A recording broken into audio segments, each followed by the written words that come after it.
back, ladies and gentlemen. Thank you guys so much for joining me for today's video. I really appreciate it. I wanted to do something a little bit different today. We are going to dive in the Cincinnati Bengals after an improbable, at least to most, Super Bowl run this past season. I wanted to look into the next couple years for them. Was this a flash in the pan experience, or do we actually think that they're going to be able to make this a year-to-year thing, get back to the Super Bowl in the next 3 years, and even win it?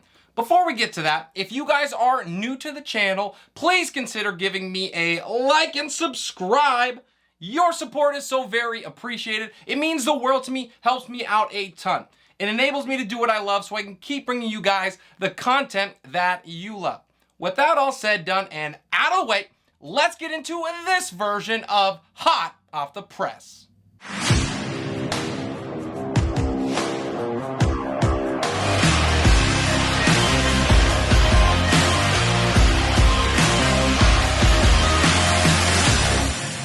So like I said, the main premise of this video, can the Cincinnati Bengals get back to the Super Bowl in the next 3 seasons, and can they win it? There are a ton of layers to this, so I'm going to try to break it down as best I can step by step.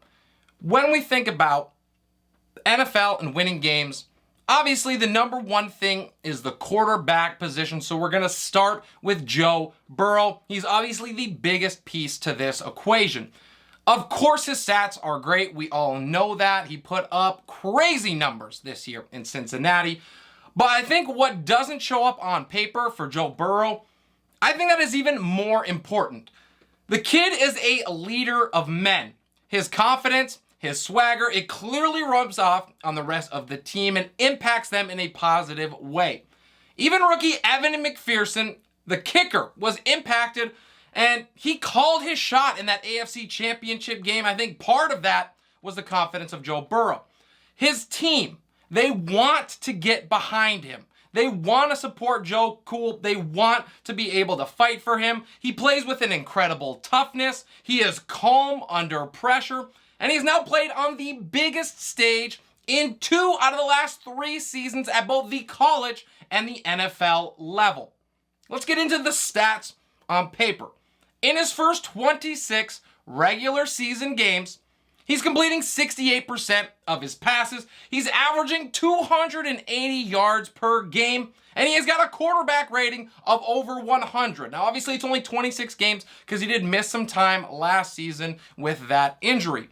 He's also thrown 47 touchdown passes and 19 picks. I will say that is the biggest weakness in his game, those interceptions. It's something that he needs to cut down on. He has already admitted that it's something that he's working on, and he did towards the end of this season.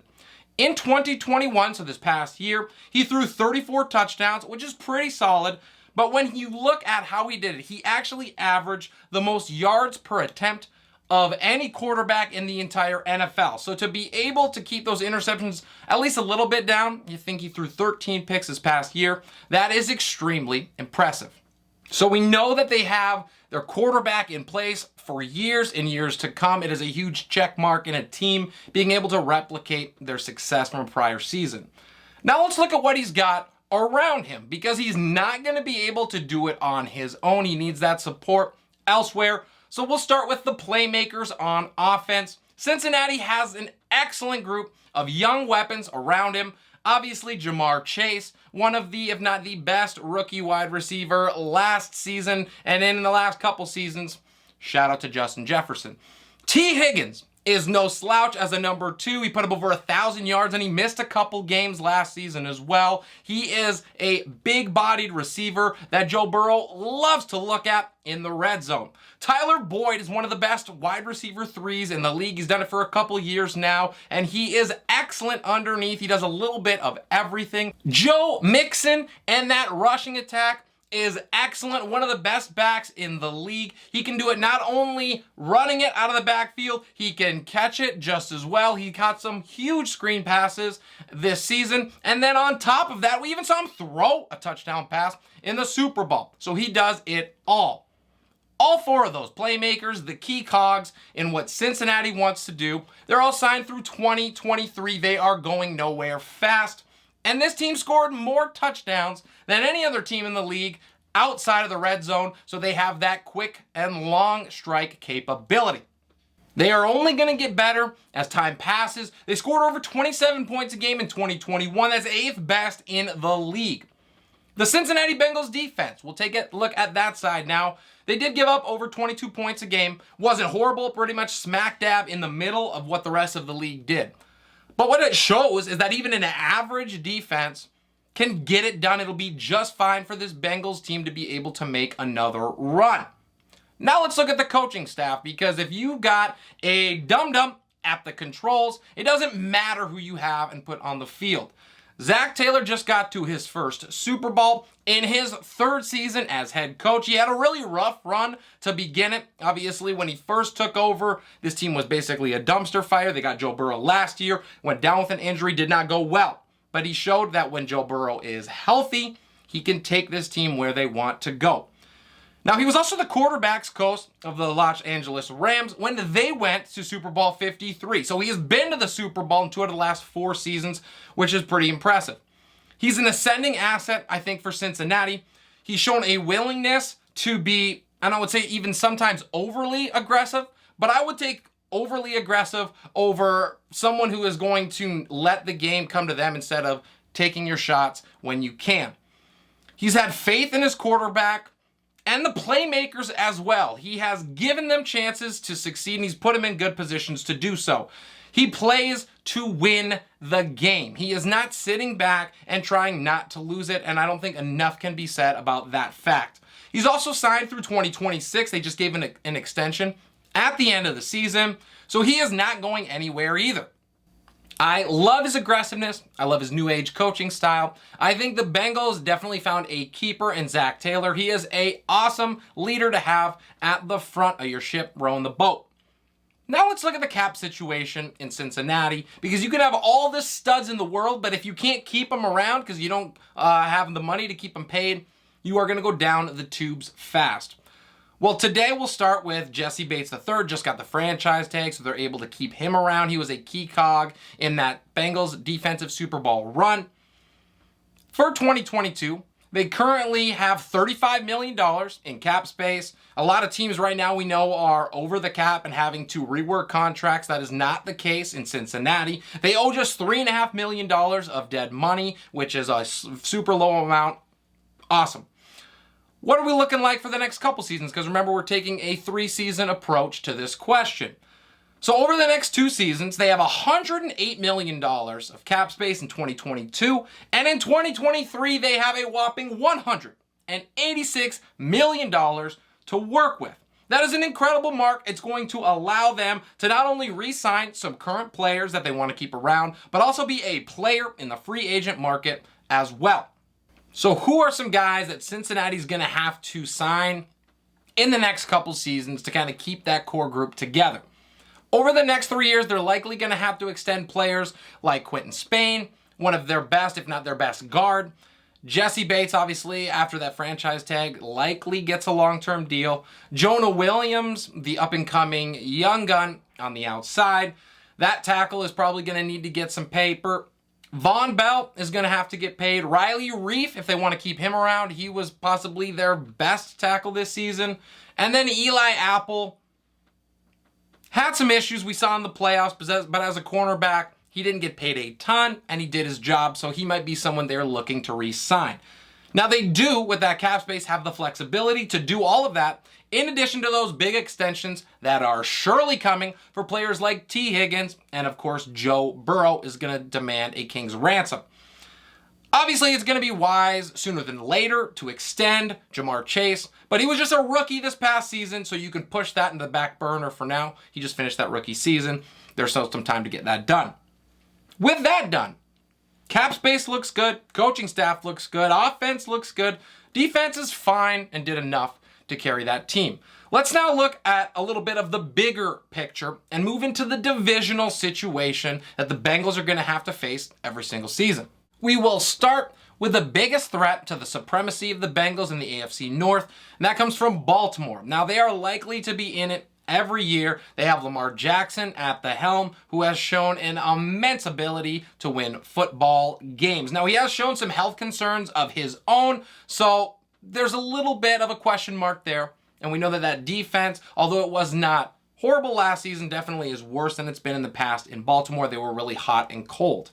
For Pittsburgh, they might be in a potential rebuild now that Big Ben is gone. They still have that dominant defense, one of the best in the league, to lean on. But other than that, they have playmakers on the outside, but without a quarterback, and we know that there are not very many good quarterback options in the draft this year, they're either going to have to go get someone from the veteran market or try to, draft their own and hope for the best.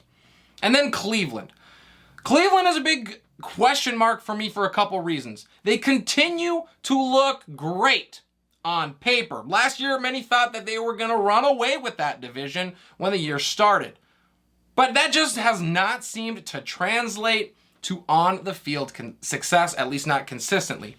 I am also not a huge believer in Baker Mayfield. I do not believe he's the guy. So if Cleveland decides to sign him to a long-term deal, for me, I think that that puts them in the wrong direction and would really hurt them for years to come. So I think Cincinnati has the best team in that division with the best outlook over the next 3 seasons. Bigger picture even, let's look at the whole AFC, because that is what they're going to have to battle through to make it back to the Super Bowl. I'm not going to sugarcoat it. The AFC is going to be tightly contested for years to come. Most of the best young quarterbacks reside in this conference. We think about Patrick Mahomes and Josh Allen. Both of those guys are going to be perennial MVP candidates, and there's not really a question about it. They have absolutely taken their games to other levels. Patrick Mahomes has been to AFC Championship games over the last 4 years. Josh Allen should have been there, but Leslie Frazier is a bum, and we won't get into that. But both of those guys are going to be fighting every single season. You take a step down, maybe just a little bit, but Justin Herbert's there. We already talked about Lamar Jackson. Those guys are going to be in the playoff mix every single season. Down a little bit more of a rung, we have players like Mac Jones. And he did show more than capable managing what he wanted to do in New England in that system. And if Miami's organization can get their act together, Tua Tagovailoa did not look half bad. He is no slouch either. Depending on what happens with the Deshaun Watson situation, now I do not think that he plays another down for the Texans, but right now at least, he's still in the AFC, and he is an elite quarterback that he would have to worry about. So a lot of stiff competition in the AFC is going to be coming every single year. It is going to be cutthroat to get to the Super Bowl coming out of the AFC. That being said, I would put Cincinnati right there with teams like Kansas City and Buffalo, who I believe are the front runners in the AFC. I think that they have all the pieces in place to be able to compete and beat them. We saw them do it. Now let's look at maybe the next biggest thing behind the quarterback, of course, and what you need to win a Super Bowl. That is the offensive line, and Cincinnati's focus has to be on building this up to protect Joe Burrow some more. He got absolutely creamed, we saw it in the playoffs, and while the Bengals offensive line did finish top 20 according to PFF's ends of season rankings, we saw that lack of depth really hurt them when it mattered most. Too many times Joe Burrow has been under duress, and he's taken an incredible amount of punishment over the last 2 seasons. In 26 regular season games that Joe Burrow has played, he's been sacked an eye-popping 83 times. In total, this season, Joe Cool was sacked 70 times. That's 22 more sacks taken than the next closest player on that list. We already have seen that he can suffer a season-ending injury, that ACL, in 2020, and he was banged up in week 17 on this season, again, that game against the Chiefs, where he could have potentially missed that first playoff game for the Bengals. Now, thankfully, it wasn't anything serious. He was able to give it a go and make that run. But when we've already seen it happen, you have to make plans to be able to protect this guy better. He is your franchise. So to wrap it up and answer my question, can the Bengals get back to the Super Bowl and win it in the next 3 seasons? I think that I answer this with a resounding yes. I don't see why not. With the growth of Joe Burrow an already excellent offense that they've been able to show, the money to improve where necessary in the upcoming seasons, and an up-and-coming new age coach, a winnable division, I believe the Bengals have all the pieces that they need to get back to and win the Super Bowl. It's just going to come down to who has a better game when it matters most in the playoffs, and we've already seen Joe Cool step up in those occasions. And that's all I got for you guys. Thank you so much for joining me for the video today. I really hope you enjoyed the content. I hope you learned something. If you disagree with any of my takes, please drop that down below. I would love to be able to engage with you. It is why I do these videos. This is Relentless Press. I'm your host, Abraham Opatz, and we'll see you next time.